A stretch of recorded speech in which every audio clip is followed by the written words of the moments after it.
Presidential candidate Ted Cruz taking on his rivals Marco Rubio and Donald Trump, accusing the two of trying to run away from their records by calling him a liar.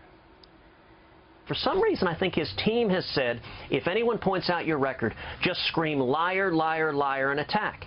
Now, I don't intend to respond in kind. I'm not going to insult Marco or Donald or anyone else. It's important for voters to know truth. And so when someone says something about me that's not true and does so repeatedly, as he did, for example, to Ben Carson when he paid for these robocalls to go into Iowa and say that he was dropping out of the race, it becomes a disturbing pattern. And so I've addressed that and will continue to, because it's an important factor in the race. Utah Congresswoman Mia Love joins us live. She is supporting Senator Marco Rubio. Good to have you here this morning, Congresswoman. Welcome. Thank you. It got pretty hot up there on Saturday night. Is this the way you think this should be going?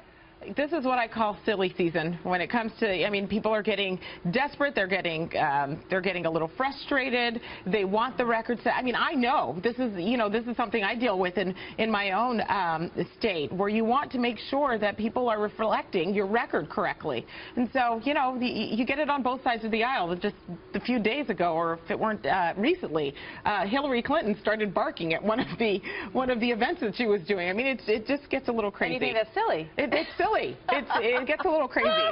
All right. So, when you look at Donald Trump and you see how far out he is as you head into South Carolina, you're supporting Marco Rubio.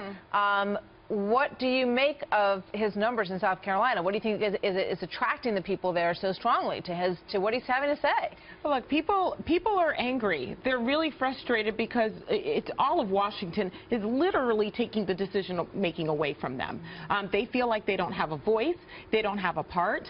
I've always told people that if you're not getting involved, if you're not raising your voice, then you risk you have the risk of someone inferior making those choices for you. So that's why they're frustrated. But I don't think we need that in a leader. As a matter of fact, I think we need the opposite. And the reason why I've supported Marco from the beginning and now is because he's the only one that actually has a positive agenda moving forward.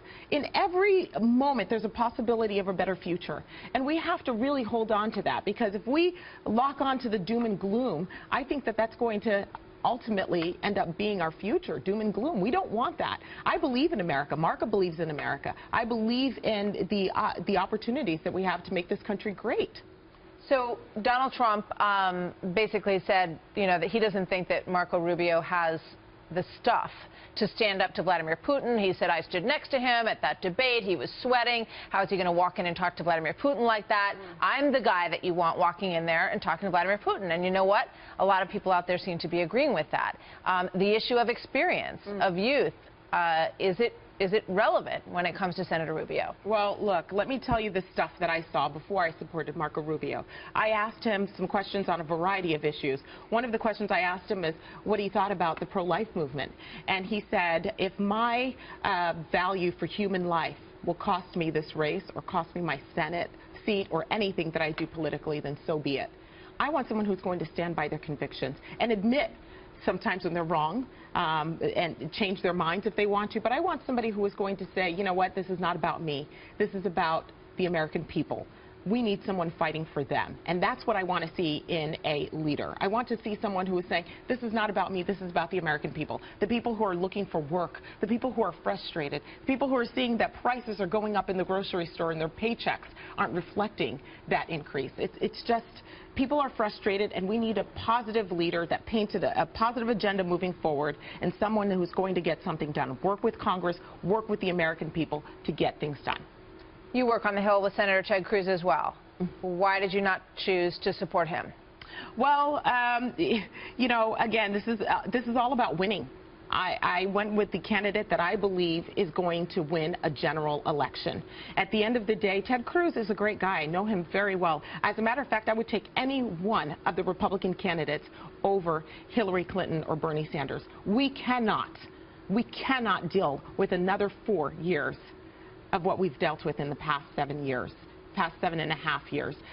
These policies have really, the administration's policies have really hurt our country. What do you say to those who say that some of these people need to drop out, that there needs to be one galvanized candidate against Donald Trump at this point?